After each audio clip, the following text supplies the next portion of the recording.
Ito para to sa mga nagso-solo RG. Sana makarelate kayo. Ako, sa araw-araw na naglalaro ako ng solo pare, lamang palagi ang talo. At isa lang ang natutunan ko sa paglalarong to. In the end of the day par, laro lang din naman to. Hindi mo kailangan mainis. Yung pagising mo sa umaga, lalaro ka agad one game solo. No, talo kasi napakaraming buwisit.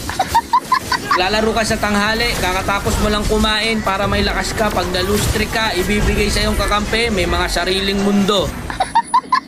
Naglalaro ka sa hapon, kasarapan, syempre, uwian ng mga estudyante, ayan, ipapakampi sa'yo, mga grade 2. Lalaro ka sa gabi, kakauwi mo lang, pagod na pagod ka, galing kang trabaho, naglaro ka, nag-solo RG ka, nag-ML ka, ayun, na-lose streak, doble ang pagod. Kung inaakala mong pampatanggal to ng stress, nako hindi ko, nagkakamali ka dyan kaibigan. Pagkagising mo kinabukasan, masakit na likod mo sa trabaho, masakit pa ulo mo no, sa mga schoolwork,